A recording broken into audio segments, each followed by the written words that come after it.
Hi, everyone, and welcome back. And as I said at the beginning, I'm joined with not just a special guest, but somebody who's, I think this is your third time returning, Tamara, and that makes you the official person who has come to this podcast the most, which I love. So welcome back. Oh, thank you. I'm honored to be here again, and I always love talking to you. So thank you for having me Same. again, Cindy. And I just love our conversations. And today we're going to talk about a topic that's just been popping up in my DMs, even on emails from people all around the world asking questions about divorce. So I think it's Yeah. time that we address this question. And I thought you'd be the best one to have this conversation around.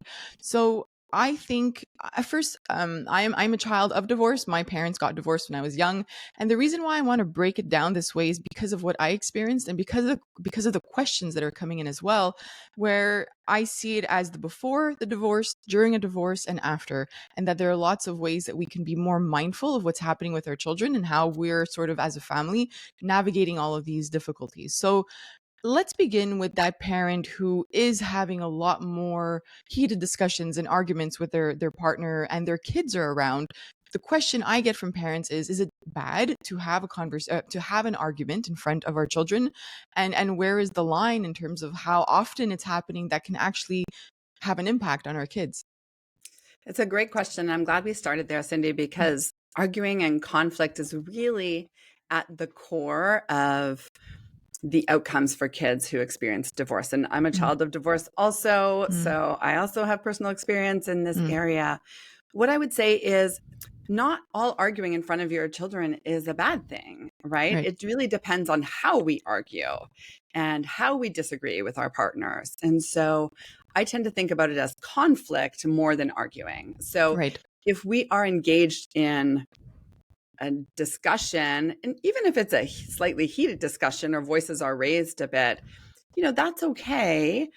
Kids are used to that Mm, in many families, but it's how we do it. Are we insulting our partners? Are we right. swearing or name calling? Are Mm, we demonstrating good coping strategies while in the midst of an argument? Is somebody saying, I need to cool down for a minute. I need to just, get some water. Let's talk about this productively versus just sort of mm, exploding in the house. So the quality of the argument is important, but also the repair. So I know for a mm. lot of families, I mean, arguments happen. It's common in partnerships, but do the children actually see the partner's repair afterwards?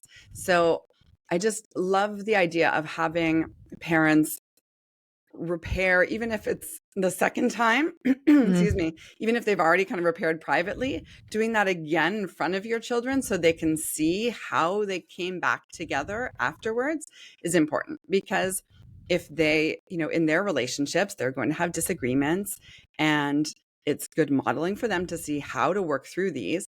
And it helps them feel safe and secure Right. knowing how their parents come back together. So definitely in that pre phase, the type of argument is important and the type of repair that we see. For somebody who is not sure what repair looks like, is it simply a hug? Is it just showing that you're talking to each other and you're not avoiding each other? Is that what you want them to see? Yes, although I'd like it to go even further than that if possible.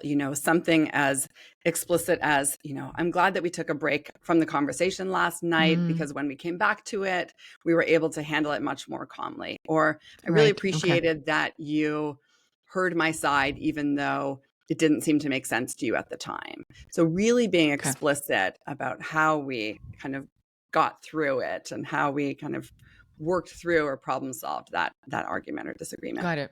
And I love how it's just showing that you've taken perhaps that person's perspective or you've thought about it or you've validated the emotion that person had in that argument and you're doing that in front of the child. I love that aspect and it's really important. Yeah, it's not about Yeah. like, congrats on winning that argument last Right. night. No, It's no. really about like, how did we get through that, right? How did Yeah. we come to some sort of reconnection with each other and Mm. just showing that to your children? What if a child is questioning the frequency of an argument? What if they're worrying about that and perhaps they have friends who have divorced parents, or perhaps they're just not used to seeing that? It's possible that you never argued and all of a sudden things aren't going well. If they do ask you, are you getting a divorce? Or if they do say, is everything okay? Where's the line between how honest you can be in that moment and also, not hiding things from them? Yes. My approach with every topic, and I'm sure we've talked about this before too, is always deliver the truth in the developmentally appropriate kernel of information. Yeah. So I wouldn't go so far as saying, yes, our marriage is unstable. We don't know where we're heading. But first start with curiosity, like it sounds like you're noticing that we're arguing quite a bit. Tell me more about what you've noticed or how you've been feeling. Like Mm, really try to just use that as an opportunity to hear from your child. And if they do say something like that, I would absolutely say, I am so glad that you're able to tell me this. Right. mhm. And that can be a hard thing to say, because I know for many parents, when they've had this discussion come up, their immediate reaction is guilt, Right. because they might have thought they were doing a better job of hiding it, Sure. or that their child wasn't noticing.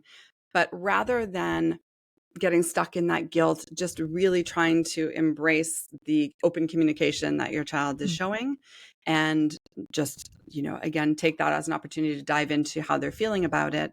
mm, But I might say something along the lines of, yes, you're noticing that we have been struggling a little bit more lately, and that we've been arguing a bit more. And then I would add, this is something that we're working on, right? We mhm, are we are working on it together. We're trying to figure it out. We're trying to figure out why we've been arguing so much, or trying to find better solutions. Maybe if you're getting help or support from outside, you could be open about that. We're actually going mhm. to meet with somebody to try to help us figure out why we're arguing so much. So that's the Right. sort of direct, honest response that I would give, that really focuses on centering their feelings, the openness that you want from them, and what you're doing about it as a couple. I love that you began with kind of noticing to asking them what they've noticed, because we might think they've noticed a certain aspect of it, but to them and from their point of view, they might have noticed something different. So you're going to start off by having a different conversation if you don't ask them what they've been, noticing around the home. Exactly. Right. Exactly. Yeah, we make assumptions sometimes, Right. and we could be Yeah. really off base, so we just want to go with what they're bringing to the conversation. And it's also an important reminder with what you just said that we think sometimes that we're hiding things really well. I've spoken about this in terms of our emotions, right? And Yeah. how kids will pick up on the subtleties. And we're like, how did you notice this? How did you know I was mad? I had a smile on my face and everything's fine, but they notice a difference in our tone and how we're responding Yes. to them. So we do Yes. have to be honest with that. I don't think the goal is to pretend that everything is okay when things are Right. not.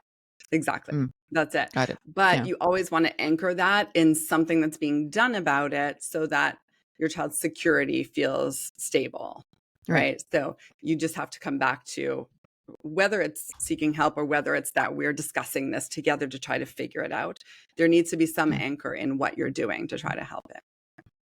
What comes to mind when I'm thinking of this parent that's struggling with their divorce, or both parents struggling with their divorce, is that sometimes the capacity to support our child with their emotions and their needs is much lower because we're going through so much. And even just having one argument when it happens here in my home, it's heavy, it's hard because Yeah. it's something that you would want to deal with alone. But now Mhm. you're pretending, you're shifting between like, I'm really mad at you, to okay, let's be a team now and get this over with, and like not get this over with, but get through this day Get through together it. so we can have the discussion later. But you haven't finished that discussion, so just an argument itself is hard. I can't Yeah. imagine being in a situation when it's happening very often and becoming more intense. What Yeah. advice can you have for that parent who just feels that they're not connecting with their child anymore, they're not present, and they're struggling because of these situations in their home? What can they do to sort of nurture themselves, I guess, or support themselves through this? So, first of all, having some self compassion, because Mm, we can't be expected to show up in the ways that we typically would with our children, with ourselves, in our work environments, with our friends, right. when we're going through something so significant as some escalated conflict, or some marital disruption, or some disruption in your partnership. So, having some self compassion and recognizing that is important.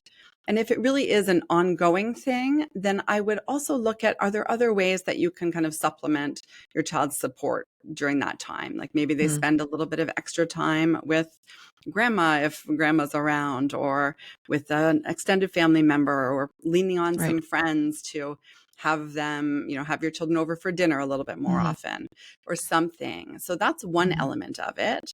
The other element that I am thinking about is that rituals themselves can be so Mm, comforting. And I always advocate for having rituals with your children.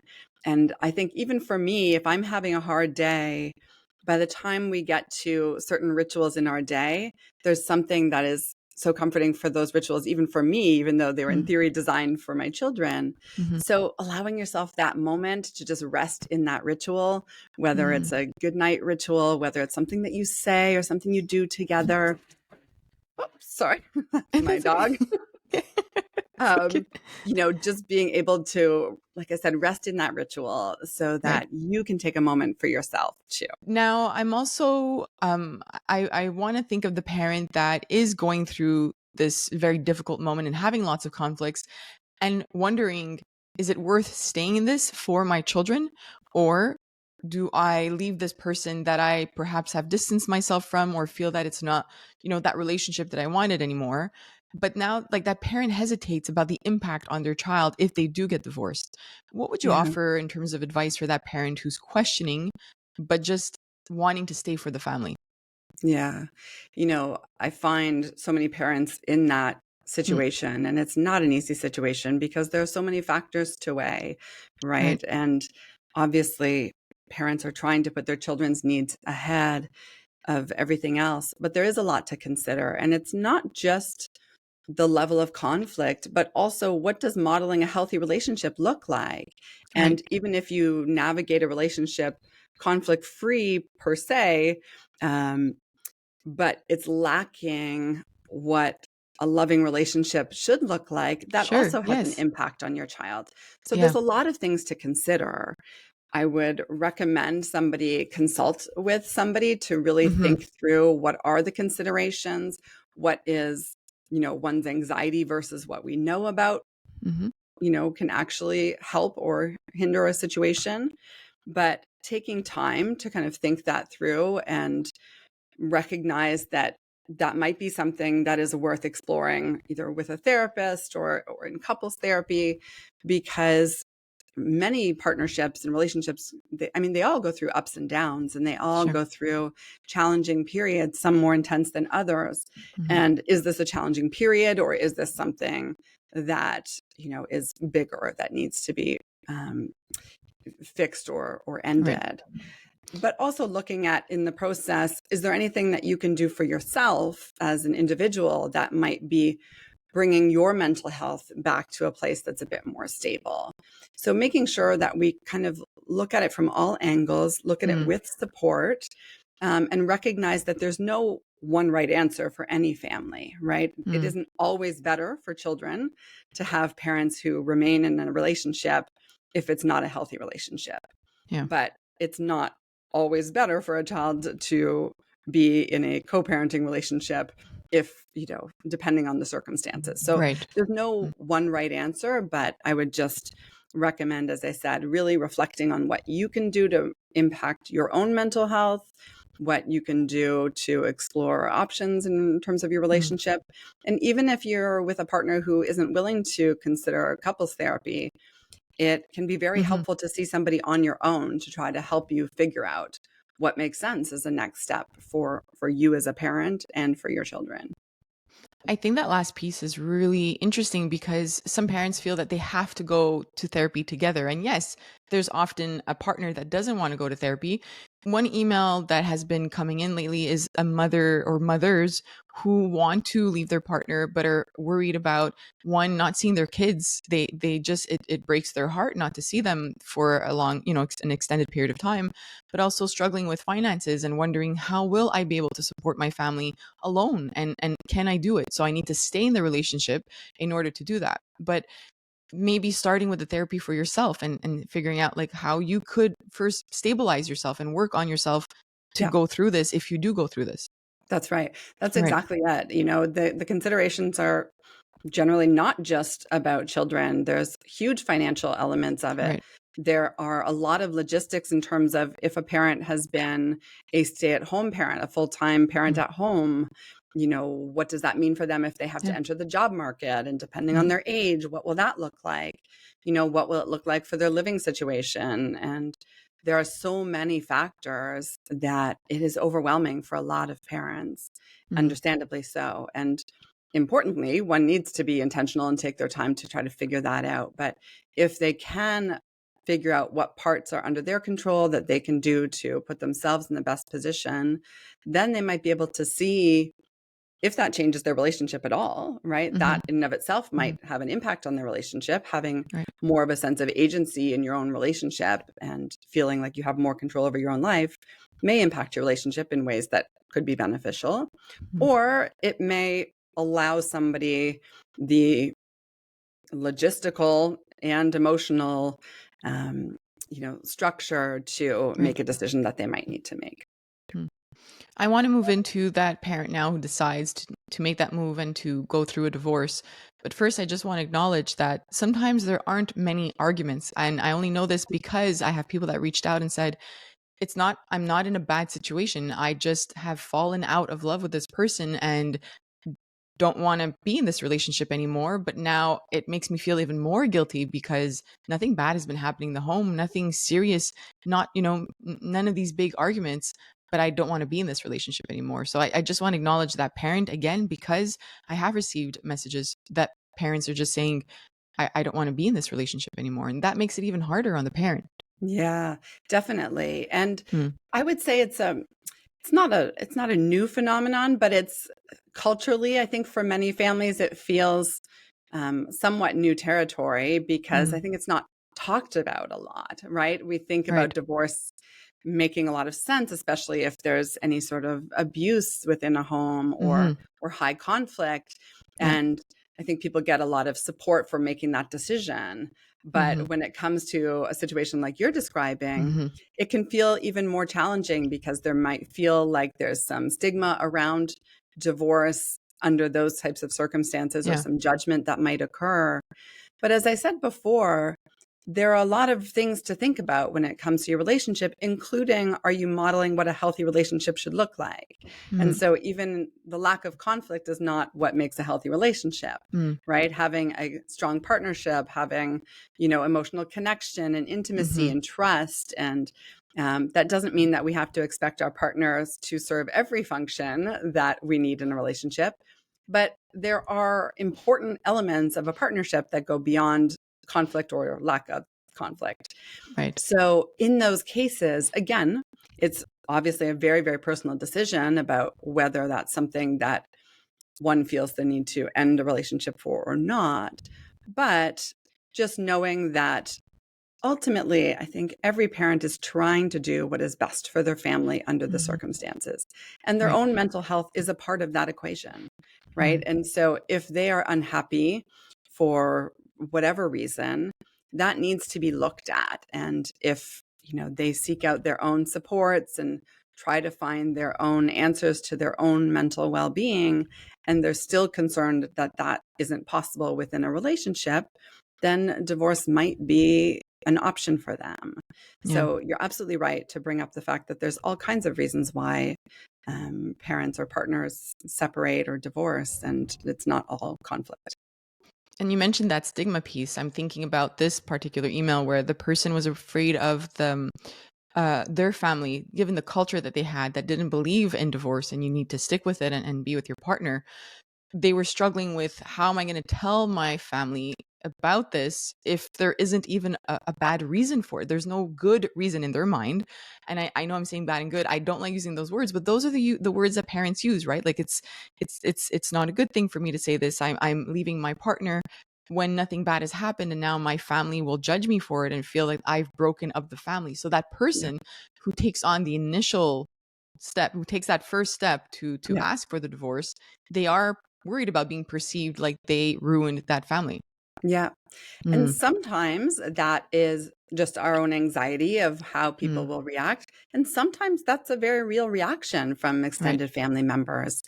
And what I will say, though, is that when a divorce happens, it takes, on average, the research suggests 2 to 4 years for a newly constructed family to find some settled, safe ground. Wow. And that's true for extended family also. And so Mm, even if there is an intense period of reactivity from family members, or that feeling of being lost in the aftermath of a divorce or separation, when we move forward, we can get to a place for many families where Mm, that new normal settles down. And mm, it takes time, but that new normal is possible. mm, But that it's a steep learning curve when we're entering in that phase of a relationship and everything is destabilized, our own yeah. sense of what our family is and what our family means. And, even if you're the one initiating a divorce or separation, there's still often a grieving period Hmm. of what you expected your relationship to be like and Right. how long you expected it to go. Mm, So just knowing that, yes, it can be tremendously difficult and there may be some backlash from family or friends. And I encourage you to find people in your life who support you and have your mm. back no matter what. But just also know that there is generally a period of instability that can last a while, but that families then settle into and find that new normal. Let's focus on that word now. I think the instability piece, because that's what's going to happen once the divorce begins. And that's my memory as well, Yeah. where things just changed from one day to the next, or so it felt, where one parent is leaving, you're in the home, all of a sudden you're taking turns visiting one parent and the other. They're Yeah. speaking badly about each other every single time you're with the other one. They're trying to get you to take sides and they're always mad. And it almost feels like you're there to support their emotions. That Yeah. was my personal experience. Yeah. That's very hard for a child when you're young because you don't have the emotional capacity to deal with this. And some parents will see changes in behavior, as I experienced as well, where you're seeking connection with other people, you're just mad at both parents for doing Hmm. this. So, going into this very difficult period, what can a parent do? Because knowing that they're going through a very difficult moment as well, and trying to divide assets and everything and the kids and when who's going to have who and what, but then you have that child who feels sometimes lonely and out of place when they're in different homes. How do you navigate this very difficult time? Yeah. And I can relate to your Mm, experience, and I'm sad for all of us who know that mm, experience and felt that instability. And certainly that was a lot of my memory of it too, is who's picking me up from soccer practice and why are they yeah. arguing about who's picking me up from soccer Yes. practice, and all of these things that feel Yeah. like they're about you when in reality it's not. But as a Mm, child, that's how it feels, right? And mm, that's such a hard feeling to hold because it's not our responsibility to hold those feelings, and mm, those feelings don't belong to us. And yet here we are holding right. everybody's anger and everybody's resentment and everyone's bitterness and so Mm, on. So it's very, very difficult. In an ideal world, parents are able to say, this is the end of our, romantic relationship, but this is just a continuation of our co-parenting, and that mm, everything is in service of stability for a child. And when parents are able to come together and say, listen, I may be mad at them for this thing, or they may hate me for this thing, but ultimately we will be parenting together for the mm, rest of our lives. So we mm, need to figure out how to separate out our feelings about each other in our romantic relationship from how we can parent together. mm. And it is a very difficult thing to do. And it's certainly a very difficult thing to do right away, which is ideally when our Yes. kids need it, right? Yeah, That's it's true. so hard. It's so Mm, hard. And many parents get there and get there a little bit later, but they mm, need it in that early phase. And so even if you don't feel it yet, fake it till you make it, right? Be very mindful of mm, not commenting on the other parent at all in any way. Really try to show some stability in terms of being able to have consistent, contact with each parent. That's one of the mm, things we know that impacts a child tremendously is when there yeah. is a longer absence away from one of the parents. So keeping that in mind, that access to both parents is critical Mm, during that time. Being open about, yes, of course, if you want to call your other parent while you're in this home, of course, go and mm, call them. So just trying as much as possible to separate out your feelings from your ability to put your child's needs first. And many parents are getting creative in terms of how to navigate that transition period. So some families are doing what is called nesting, which is where the children stay in their home. This tends to be a Oh, yes, I've temporary heard of this. solution, Right. but at least in that beginning phase, the children tend to stay in their home and the parents alternate coming in and out. So there's some stability there. And there's something that can be said for that. Now, of course, that's not logistically possible for a lot of families. Right. Sometimes they make it work by staying with, parents or extended family Hmm. members or a friend. And ultimately, it's generally not a long-term solution for most families, but it can be helpful in that early phase when parents are really struggling with managing their own emotions, but can Yeah. at least prioritize stability for their children in that way. But if doing so is going to create more conflict because there's more interaction that's needed in Right. terms of communication and communication isn't safe, then that wouldn't be the route to go. But Mm. families are getting a bit more creative in how they can find stability during that transition period. But I would definitely try to, double down on any areas of your children's lives that can root them in stability. So whether it's, Got it. certain nights of the week that are with, one parent and you're always having family dinner at that night, or visiting grandparents on a Sunday, or, talking to their teachers and making sure that they have, a little bit of extra time with their teachers or something Hmm. like that. So again, not everybody has the Mm. benefit of extended family around them, but Right. whatever we can do to just add an element of stability as much as possible is key, because Yeah. those are the memories that many of us have, right? Of where am I today, or who's shuffling me where, Right. and Mm. all the arguing that goes with that. Are there any differences between ages and children? So if a parent is going through this and their child is 2 versus a parent whose child is 12, are we to expect behavioral changes or bigger emotions around that moment, or are the younger kids sort of protected from this? That's a great question.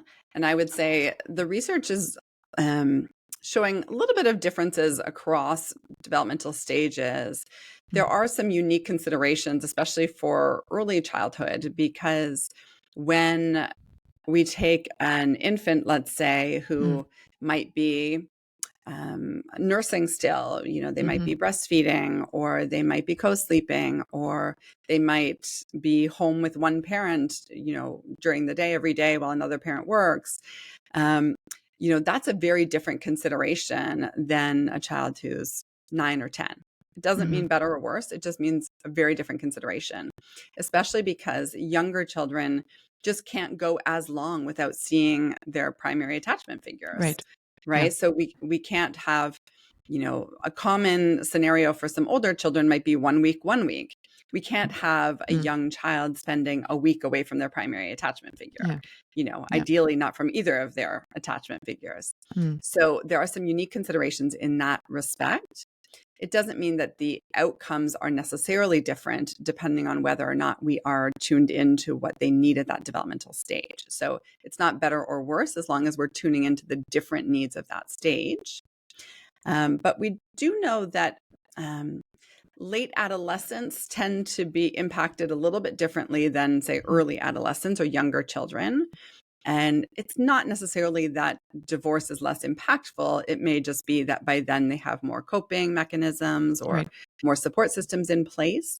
So it does impact people differently at different Mm. stages. I was going to follow up by asking if a parent should wait then, but given what you said at the beginning, if that conflict is still very intense and it's not a healthy relationship, then we actually don't want to keep that child in that type of relationship until they're teenagers. That's right, because Right. we also know the impact of chronic stress on a Mm. brain. Right. So we Mm. know that exposure to chronic arguing or chronic stress or tension has impacts on brain development, Right. like very real impacts in terms of parts of our brain that are responsible for emotion regulation, for Hmm. memory, for attention, can Mm. all be impacted by exposure to chronic stress. So that is definitely something that needs to be remembered, as opposed to thinking, well, if I can just stick it out until Yeah. they're starting school, then that will be better. Not necessarily. Mm. So a lot of a lot of things at stake, and a lot of factors to weigh.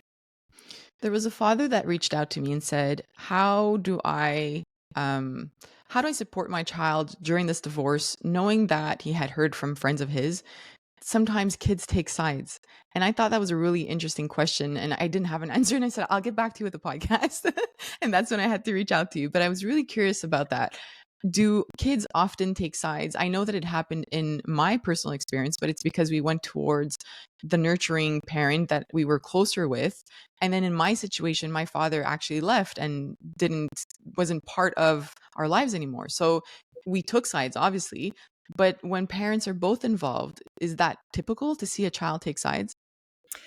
You know, it's a really great question, Mm, actually. And, I can answer it both from professional and personal mm, experience.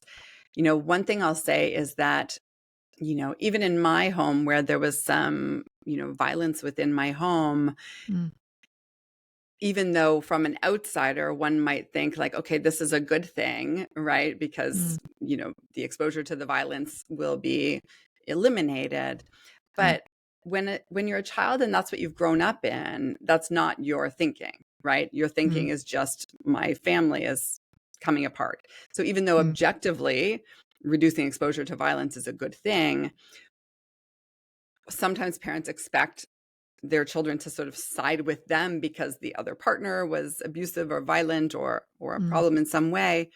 But we need to remember that children love their parents, even mm, often in very difficult and abusive situations. And right. so we need to acknowledge that, yeah, maybe you still do love your dad or your mom, or, Mhm, of course you do because they're your dad or your mom. So being very careful not to disparage the feelings of your children, even though you might think like, how could you love this person? They're yeah, terrible to us or right. whatever. Mm, So sometimes there's that kind of extreme that needs to be um, understood. But also, I think when parents are very careful to remember mm, that divorce is generally not a one-sided situation, right? There may have been one major precipitating factor, right? So maybe if there was an affair, or maybe there was, mhm, something that led to the family choosing to end the relationship. There's generally a whole host of other aspects that contributed to the state of the relationship in general. And so often I try to coach parents to say, like, when you're talking to your children about why we're getting divorced, many parents will say, like, well, I want to say, like, because he cheated on me. And right. so we're ending, right? Which feels fair as the person who Mm, maybe experienced that feels fair. But that's unfair to your children, right? To mm, put something like that on them, because your marital relationship has nothing to do with them. mhm, And so you need to be able to find again that kernel of truth, which is, we're struggling in our relationship and we think that we'll get along better as co-parents than as a married partnership or whatever. mm, And that's generally the true kernel for most mhm, families, right? That's mhm. generally what it comes down to. There And the reasons why are there might be varied, one but oh, sorry. Sorry, go on. no, it's okay. Just to add to that. Yes, however, there might be a parent that doesn't want this divorce, right? And then Yeah. they would feel like that's a lie, saying that we both want this. Yes, but we don't have to say we both want this, Right. right? But we can say something like, this the relationship isn't working, Mm, or, which if one parent wants it and one doesn't, the relationship isn't working, right. right? That's So true. Yeah, there's still the kernel of truth. So, got it. because that is true, there are times Mhm, when, one person ends a relationship and the other one is blindsided by that or really mhm, doesn't want that. And by no means, just to be very clear, am I saying that if one partner is unfaithful, that it's because of problems in their marriage that the other partner was responsible for. right. By no Yeah, means am I saying that. yeah. I'm only saying that there's never just one thing, or there's rarely just one thing that makes a Mhm, relationship end. And so when we can at least remember that when we're sharing this information with our children, that we need to protect their relationship with their parent as a separate thing from our relationship as a couple. So Mm, being able to come back to, you know, I know this is hard and our family will look different and it will take mm, us all some time to adjust. And you can acknowledge even, yes, this is even hard for me. This isn't what I mhm, expected either. And it will be hard for me to think about our new family in a different way. But here's what we're going to do about it. Right. So again, we're kind of anchoring in like, but here's some of the things we're going to put in place. So when we can acknowledge those difficult feelings, we can acknowledge that this is hard or unexpected, and even that it's hard for us, but we're going to anchor it in what are we doing about it? You mm. know, other parent and I are coming up with a plan to make sure that we can figure out what's best for you as we go through this. Right. Thank you for that, and I'm sorry for what you had to experience as well during your childhood. I get those difficult moments, and it's not easy to kind of revisit that sometimes. Yeah. Um, Sometimes that co-parenting life isn't what a parent expected, and I am assuming maybe I don't know how similar yours is from mine, but like I said, my father did not co-parent. He just moved to a different city and just didn't call anymore. So I think for my mom, she became a single mom overnight in without support, without somebody to take a break, and I saw how hard that was on her. um what if that parent ends up in that journey? Because I know that you mentioned the importance of both parents, and I've read those studies as well, where they talk about how important it is for both parents to be present and consistent in the child's life, but that's not the reality for everybody. What happens in that situation where a parent is alone and the other parent just disappears, or isn't giving that attention to that child that they were hoping? Yeah. And mine is very similar. My father also left, and Mm, it is these situations happen and they're mm, sad and they're hard, and over time, hopefully people like you and I make sense of their experiences over mm, time, and sometimes with support or sometimes just on their own we learn how to make sense of it, and understand our own reactions to it, and how that can serve us going forward. But it is the reality for many that one mm, parent ends up as a single parent, or even if it's not as extreme as you and I experienced, it might be that the other parent just gradually withdraws and they're not as right. present over time. That's also fairly common. Mm, And so the thing to remember is that even though we might talk about what's optimal in terms of maintaining contact with both parents through a separation, there are many kids in life who are going through suboptimal circumstances who can mm, still thrive. And so whether it's divorce or whether it's parental illness or trauma or experience, that they've had that's impacting them greatly, there's still opportunity to have post-traumatic growth, right? mm, That we can go through really difficult periods and still grow from them and still thrive. And so if a parent finds themselves in that situation, it is by no means a negative mm, outlook for your child. There are lots of ways to still support them.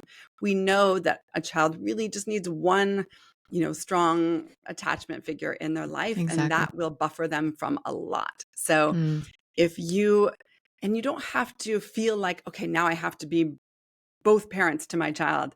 They just mhm, need you, right? They just need you to keep mm, showing up, in the way that you do.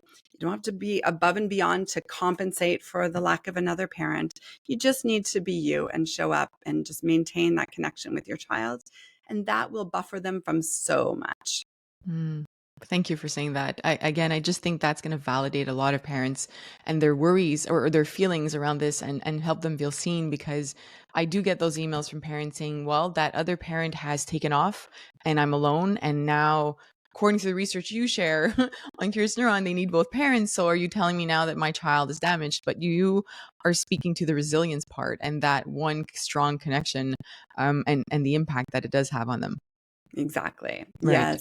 It's, Mm, research is important, and, we need to understand brain development and the various mhm, impacts of things that can occur in a child's life.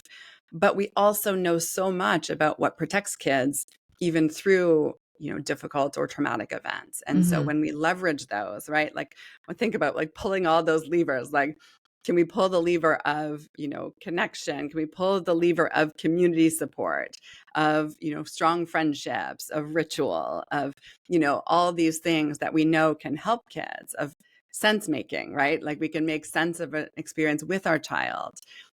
So when we can pull all those levers of support and resilience, we get growth through that. Mm-hmm. At what point does a parent make the decision to kind of get support for their child? So maybe they're noticing behavioral issues, but what are some of the signs, I guess, for that parent to say, okay, my child is struggling and I think that I need to bring them to see a psychologist or a therapist to help them through this transition? It's a great question, but I'm going to back it up a little bit because I get asked that question a lot, and Hmm. I constantly get emails from parents saying, we're starting the process of a separation Mm. and we need to find a psychologist for our child or for our Right. children. Yes. And Yeah. I would back that up even more because not every child, of course, is going to need the support of a professional to navigate a separation or divorce. What is beneficial for almost all parents who are navigating separation or divorce is talking to somebody about how to mitigate the effects on your child. So Hmm. prior to telling your children that you're going to separate, prior to making these decisions, if you can come together, ideally, and say, this is what we're embarking on. How do we do this as well as possible? How do we do Right. this as intentionally and mindfully as possible? And I can guarantee you that the parents who do that are going to be in a much better position Mm. to co-parent successfully and help their child navigate that because they're already leading with intention in terms Mm. of going through this together and co-parenting as, a partnership. So I would encourage parents to seek out that consultation. And it doesn't mean going to see a psychologist weekly. It could just be one consultation. Mm. Um, just to really think through, like, what do we know about how to tell this news to children? When should we do it? What time of day? School day, not Mm. school day? All of these logistics. When do we do it? Do we do it right before one partner moves out or not? There's so many logistical factors that parents don't have to navigate alone. There are a lot of different ways to get some support Hmm. through those questions. So that is the better place to start. But let's say that you've done those things, or maybe you haven't done those things, but Yeah. either way, you're now navigating some challenges emotionally or behaviorally with your children. First, know that we expect some changes to occur. So the fact that they might be showing some behavioral or emotional differences does not mean that it's a problem per se, right? Mm. We know that kids go through adjustment periods just as we do. So you might see some nightmares. You might see more trouble falling Mm. asleep. A lot of kids will regress to needing to have someone fall asleep with them again instead of Right. sleeping on their own. We might see changes in their mood. They might be more irritable or more Mm. grumpy or, have trouble focusing at school, Mm. not want to do some of the things that they're normally interested in. And all of that is a pretty typical and common reaction, so long as it's relatively temporary and so Mm. long as they're still able to get through their day to day. But if a child is really not eating or not sleeping or refusing to engage in activities that they normally enjoy, or if this is lasting, like months and months, Hmm. or 6 months later, and they're still experiencing emotions or behaviors to the same extent as they were when it was first happening, that might be a good time to consult with somebody to see, Got it. does my child need some more direct support? That's such good advice about kind of planning, being proactive about what you're doing and saying, okay, we know we're going to go through this. And you're right. I think parents don't know how to say this to their child, like what time of day. And it reminds me of an interview I had with a researcher that studied how to talk to kids about death. And it was about like the right timing and the not at the end of the day because they might go to bed and ruminate. So I had never realized that the same would apply when you're talking to them about divorce. Yes. Right. Yes. It's so Yes. interesting. And these are obviously uncomfortable conversations for Mm, parents too. And, do you tell them together? Do you tell them true. separately? Yeah. There's so many logistics and there isn't, one answer again for everyone, but it's a lot to navigate. And if someone like, a psychologist or a therapist or a mediator or somebody can facilitate those conversations, it will just reduce the parent stress and allow them Mm. to be more emotionally present when they do those things with their children. Right. One last question. I want to be mindful of your time, and I knew it'd be hard for me to stop asking you questions because it's so interesting. It's all But important. Yeah. it really is, and we've literally covered everything that has come in, and I think it'll be really important for parents to hear this, because there are lots of emails around this. So I think the last question that I'm curious about, and again, because of what I've heard from parents, is sometimes a child doesn't want to go to one parent's house. Sometimes that child really didn't have a good attachment with that person or a connection with that one parent. Maybe there was abuse or physical violence in the home, and that child just is afraid of that parent. One thing that really surprised me was an email. It was from the United States. I don't know if it's similar here, but if there was an arrest because of the one parent who was violent with the mother, and that didn't lead to any Mm. changes in custody once the divorce happened. It was still, split in half, and it was very difficult for the mother to let her child go there. And the child was afraid of that parent, but they still had to do this. So I didn't know that it was like that, but I'm just picturing all of these situations where one child doesn't want to go to the other parent's house. How does a parent navigate that particular situation when you kind of have to force the child to go there? Yeah, it's so sad. And I would say that happens less here, but it's not Okay. impossible. Mm, It can happen. So, first of all, in those extreme, cases, please consult with a family lawyer and see yeah. what your options are, because ultimately your child's safety is the most important thing. And Mm, doing something without knowing your legal rights can actually put your child in more danger of, you yeah. know, there are parents who've been accused of kidnapping their own children Mm. because they've been trying to keep them away from another partner, even if that partner is, you know, Oh wow. so Violent or it's, yeah. yeah, so it's complicated. So please consult your family lawyer to see, or legal aid, just to make sure that you understand what your rights are, and, expressing your concerns. And, there may be times when that's how it happens initially, but oftentimes what happens is a parent will then see an emotional or behavioral outcome as a result of continued exposure to that parent. And so sometimes they're able to then take that information, and maybe along with a psychologist who specializes in sort of custody and Hmm. um, parental assessments, can then take that and maybe rearrange possible custody or have supervised visitation, or they might mitigate it by having them do daytime visits only and not overnights, so that we're sort of mitigating against some of the stressors that can come up, right? So Right. maybe a Yeah. parent who is only just going to take them for an afternoon and go for ice cream and go hang Hmm. out, there may be less opportunity to be triggered or stressed or Right. violent because they're Mm. not navigating the day to day of homework or sleeping over or so on. Right. So Mm. it's important to navigate those things first. But even in less extreme Hmm. cases, there are children who will be like, I don't want to go to so and so's house. And Right. sometimes it can be as simple as, you know, maybe the relationship isn't as strong, or maybe it is, one parent is a lot less strict than the other parent. And Hmm. so they get to play video games during the week at one That's parent and common not the too. others. Yeah. Right. So what I would say is, this is where co-parenting is important, where you can kind of come together and say, like, listen, I don't want to keep, again, we're talking about these non-threatening situations, Hmm. but I don't want to keep my child from spending time with you. But I also don't want to feel like I am forcing them out the door every time. So how can we come up with, some sort of strategies that can help engage them, and what would help them feel more connected? Hmm. Right. So we're going to go back to what can we do to build and support that relationship, um, on that, with that other partner.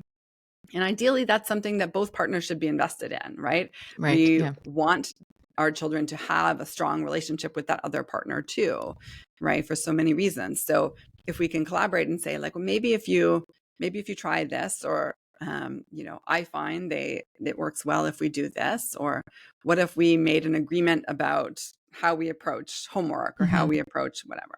again, these are all in ideal situations when people are able to co-parent and communicate with each other. Right. But of course, I work with many families who Yeah. can barely email each other, Mm, and that's, if they're lucky, they can email each other.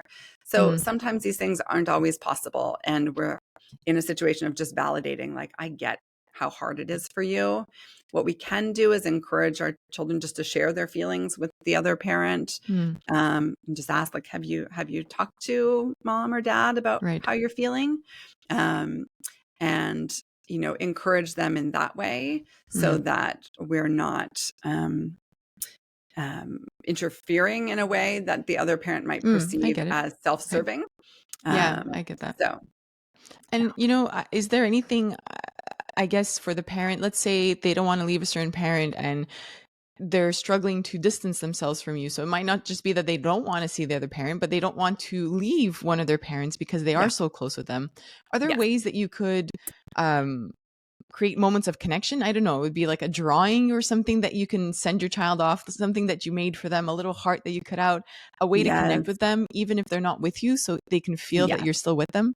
Yes. So there's two things about this that I think are important to mention. So one, here's where ritual can come in. Mm, And it could be a ritual thing that we say when we separate from each other. It could be a ritual of giving, right? Like you can put a kiss in their pocket or, hmm any kind of little ritual like that, that could be comforting for a child. You might have them take a photo of, you and them together and have that with them, in their other home. mm, Um, so that's one piece of it. We can create ritual around it, and we can, yes, make sure that we are filling that connection cup as much as possible before going. The other piece, though, is that sometimes a child feels like they're betraying one parent by being with the interesting. other parent.